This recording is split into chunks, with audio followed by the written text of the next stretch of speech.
Vamos lá. O meu grupo vai falar um pouquinho sobre o grupo do estândio e o grupo do titânio. Falando de forma geral, a família do titânio, o grupo do titânio, vai ter sua configuração eletrônica com o final D2S2, enquanto a do escândio vai ter D1S2. Então vamos começar a falar do escândio.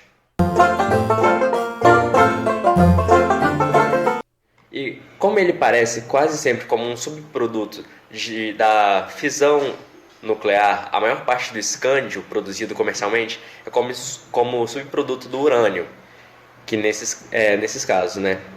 No entanto, existe um minério muito raro que só existe na Noruega, com esse nome aqui, que pode chegar a ter 34% de escândia, que é esse óxido aqui. Por outro lado, o escândio pode ser obtido a partir das terras raras, que é uma outra coisa que eu vou falar mais tarde também, pela precipitação do sulfato de potássio e escândio, que é muito pouco solúvel em água, ou pela extração do tiocianato de escândio com tietieléter. Existem ainda muitos poucos exemplos do uso do escândio. A baixa densidade do metal e seu alto ponto de fusão sugerem que os mesmos pode ser útil no preparo de ligas para a fabricação de peças metálicas leves, e isso é de baixa densidade. Quando irradiado por fontes de nêutrons, o escândio pode emitir uma radiação por volta de 85 dias de meia-vida, abrindo a possibilidade do seu uso na radioterapia, e não é indício do uso do escândio no Brasil. Nos Estados Unidos, eles usam cerca de 20 kg por ano de escândio, como o óxido dele, aquele que eu apresentei anteriormente, para produzir lâmpadas de alta intensidade luminosa, como essa aqui, por exemplo. Quando o iodeto de escândio é adicionado ao mercúrio das lâmpadas de vapor de mercúrio, pode conseguir uma fonte de luz de alta eficiência, que assemelha-se à luz solar.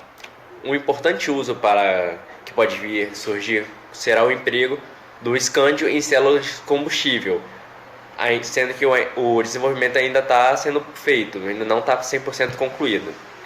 O escândio metálico também é usado como filtro de nêutrons, que deixa passar somente nêutrons com energia acima de 2 kW. Outro uso interessante do escândio que está surgindo é na fabricação de lâmpadas de arco contendo uma mistura de iodetos de escândio. Tal lâmpada emite radiação também na região ultravioleta e pode ser empregada para a cura de certas misturas especiais. No entanto, ainda é pouco usado. Esse elemento ele foi muito importante para Mendeleev, porque ele comprovou a teoria dele. Porque antes, na tabela que ele criou, essa aqui, começou a ser mais acreditada pela comunidade científica. Ficou muito tempo sendo duvidosa, muitos não acreditavam. Mas com a descoberta do escândio, começaram a olhar para ele com outros olhares, de outras formas. E começou então a surgir o nome dele em várias coisas, até que chegou nos dias de hoje que a gente estuda ele até não aguentar mais. Continuando no grupo do escândio, vamos falar agora sobre o ítrio. E Mosander iniciou uma investigação mais profunda sobre as propriedades do óxido de ítrio, descobrindo que as amostras denominadas óxido de ítrio na época era na verdade uma mistura de óxidos, e os óxidos determinados por Mosander, presentes na mistura de óxido de ítrio primordial, eram 3. Sendo o primeiro o próprio óxido de ítrio, de coloração branca, um óxido de térbio, que é um outro elemento que apresenta coloração amarela, e um óxido de érbio, outro elemento também que apresenta uma coloração rosa. Atualmente, extrai-se o ítrio metálico de minérios de monazita, que tem 3% de ítrio, e bastanazita, que tem 0,2% de ítrio. Embora a ocorrência de ítrio seja comum em outras terras raras, que como eu disse anteriormente, vou falar após o ítrio, estudos indicam que rochas lunares apresentam teores razoáveis desse metal. A produção comercial se dá pela reação do fluoreto de ítrio, que é um cálcio metálico formado de ítrio metálico e fluoreto de cálcio. Apesar de não possuir uma importância crucial nos organismos vivos, seu isótopo radioativo, o ítrio 90, possui aplicações na medicina nuclear, em especial no tratamento de alguns cânceres. Os sais solúveis de ítrio apresentam relativa toxicidade em organismos vivos, então não é muito bom chegar perto. A maior aplicação desse elemento é no setor da indústria das ligas metálicas, utilizando para elevar a tenacidade de ligas contendo os elementos magnésio e alumínio. Este elemento também encontra aplicações na indústria de corrosão metálica das terras raras. É utilizado como sítio catalítico de adsorção na polimerização do etileno, o eteno.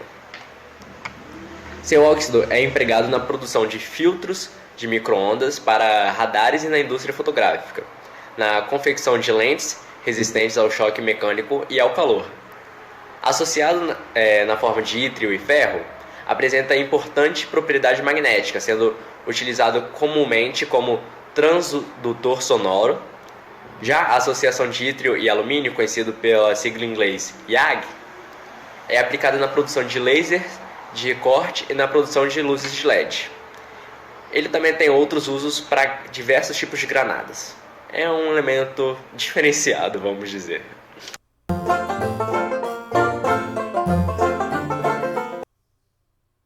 Como eu já disse outras vezes, das terras raras, vamos agora adentrar um pouco e saber um pouco mais sobre elas. As terras raras, para as quais eu utilizo o símbolo LN, correspondem aos elementos dos latanídeos, ou ao lutécio, entre os quais se inclui o ítrio e o escândio, que são os elementos que eu disse anteriormente. Mas segundo as recomendações da IUPAC, usa-se os termos lantanídeos para designar os elementos do La ou Lu, e terras raras quando os latanídeos são incluídos o escândio e o ítrio. A expressão terras raras é imprópria para designar esses elementos, que recebem essa denominação porque foram inicialmente conhecidas em formas dos seus óxidos, que se assemelhavam aos materiais conhecidos como terras. Além da expressão terras não ser apropriada, a denominação de tais elementos como rara também não está de acordo, pois os latanídeos são os mais abundantes, com exceção do promécio, que não ocorre na natureza, do que os outros em relação aos outros elementos. Todos os átomos neutros possuem em comum a configuração eletrônica 6s2 e uma ocupação variável do nível 4f, por ser energeticamente mais favorável. As primeiras aplicações das terras raras foram 100 anos após a descoberta das primeiras terras raras, o ítrio e o Ce, que algum outro grupo vai falar dele em algum vídeo. A história industrial desses elementos iniciou com o desenvolvimento de um dispositivo de muito sucesso para aquela época, que melhorou a iluminação artificial, que é as camisas de lampiões a gás. Muitos óxidos brilham fortemente sob aquecimento. Tentaram então encontrar alguns óxidos adequados, os quais incandesceriam em contato com a chama. Após examinar várias misturas de óxidos, verificou que o melhor resultado dado pela mistura de 99% de óxido de tório e 1% do óxido de cério, que foi o elemento que esses elementos algum outro grupo vai falar melhor. Com a fabricação das camisas de lampiões a gás, surgiu uma nova indústria química de recuperação do tório monazita, e com a recuperação do tório originou-se um subproduto de material de terras raras.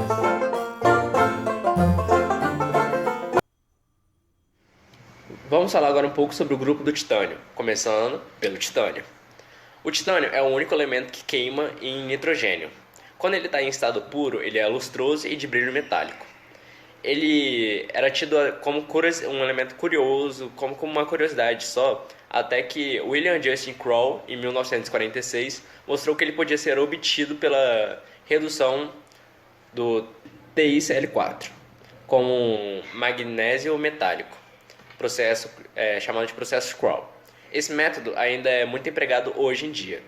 O metal pode ser purificado ainda mais pela decomposição térmica do seu iodeto, O titânio está presente em meteoritos e em espectros de estrela do Sol.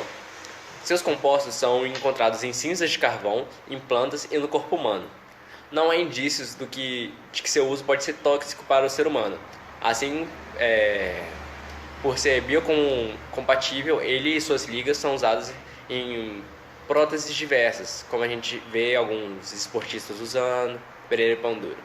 O titânio ele é forte como ferro, mas é cerca de 45% mais leve. Por outro lado, ele é 60% mais pesado do que o alumínio, mas é cerca de 2 vezes mais forte, mais resistente à deformação mecânica. As ligas de titânio com alumínio, ou molibdênio, ou manganês, ferro e outros metais como vananídeo têm grande interesse industrial. Eles são muito usados principalmente em aeronaves e mísseis, quando é desejado a leveza e resistência em temperaturas extremas. O uso de suas ligas em bijuterias, relógios, raquetes, tênis, laptops, bicicleta, óculos, etc., está cada vez mais normal, está cada vez mais frequente. Entre sua composição, o de maior uso, que é 95%, é o dióxido de titânio, na fabricação de tintas para edificações e também nas de uso artístico, especialmente em tintas brancas. Não só pela sua estabilidade, como também pelo seu poder de cobertura. Encontra-se em papéis, pastas de dente, plásticos e etc. O titânio está entre os 10 elementos mais abundantes da crosta terrestre, podendo ser encontrado em minerais, em rochas ígneas. Uma análise servida pelo Serviço Geológico dos Estados Unidos apontou que cerca de 97% das rochas ígneas possuem fragmentos de titânio. As propriedades químicas do titânio são resistente à corrosão, possui alta condutividade elétrica, metal ductível e metal facilmente de ser modulável. As propriedades físicas dele como foi dito, metal leve, de alta resistência, possui coloração metálica branca, sólido em temperatura ambiente.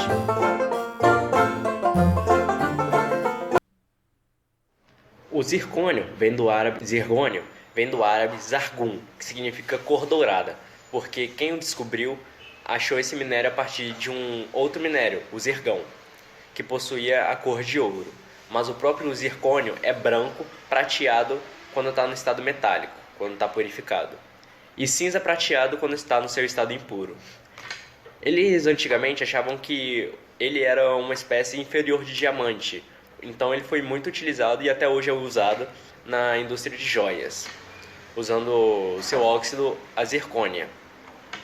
É o composto do zircônio mais importante atualmente.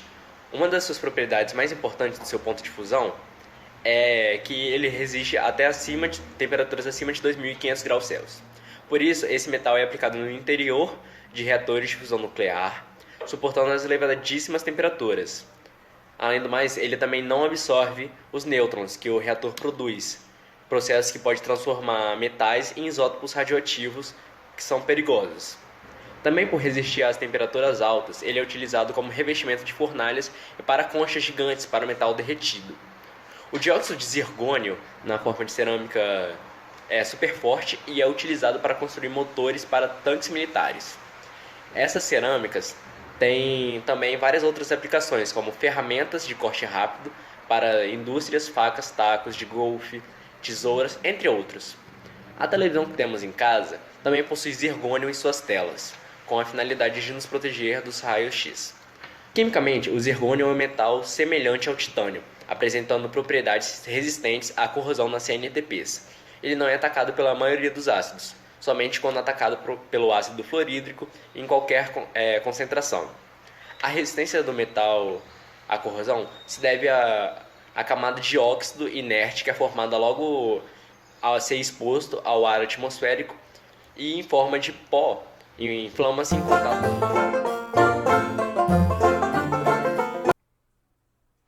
Falar agora um pouco sobre o rafínio. A principal característica do rafínio é ele ser um metal refratário, isso é, um elemento extremamente resistente ao calor e ao desgaste. E não só isso, ele também tem um ponto de fusão elevado até para esses tipos de metais.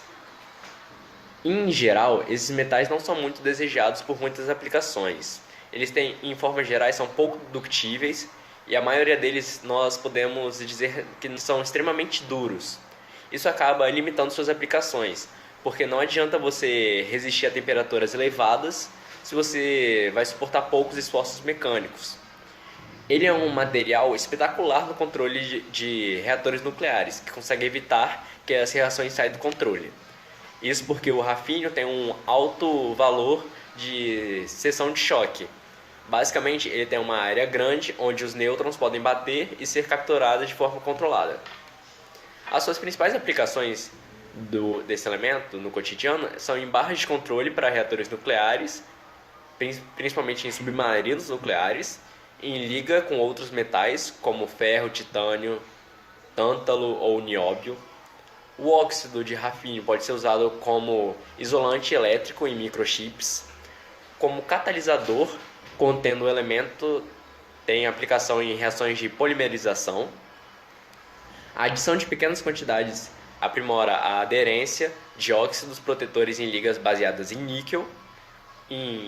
Os isótopos de rafínio têm utilidade em geoquímica e geocronologia. Também pode ser usado na remoção de resíduo de gases em lâmpadas incandescentes, e seus isótopos foram foco de interesse em pesquisas envolvendo armas nucleares. Vamos falar agora um pouco sobre o Rutherfórdio. Utilizado principalmente em pesquisas nucleares, o elemento Rutherfórdio não participa de metabolismos biológicos, embora sua radioatividade seja danosa aos mesmos. O nome do elemento Rutherfórdio deriva da homenagem feita ao químico neozelandês Ernest Rutherford, que a gente já estudou ele em outras vezes, a gente já conhece bastante, né? Pelos excessos serviços prestados na tentativa de explicar o funcionamento do núcleo atômico. O Rutherfórdio ele não se encontra na natureza. O seu isolamento é feito a partir de reações nucleares envolvendo a fusão de um isótopo de plutônio e o plutônio 242, que é o usado, com neon 22. Nunca foi observada a formação de grandes quantidades do Rutherfórdio, sendo este sintetizado pelas pesquisas em pequeníssimas proporções. Esse elemento não apresenta aplicações práticas e desconhece as suas reações com ar, com a água, com os halogênios e os ácidos e as bases, que, como foi dito, ele não existe na natureza, é feito em pouquíssima proporção, então não se tem muita informação sobre ele. O Rutherfórdio ele é um elemento prateado metálico produzido artificialmente em pequenas quantidades. É o primeiro elemento transactinídeo. Em química, elementos transactinídeos são elementos químicos com números atômicos maiores do que os actinídeos. Todos esses elementos são instáveis e têm meias-vidas bastante curtas. E ele pertence ao grupo 4 da tabela periódica, do titânio.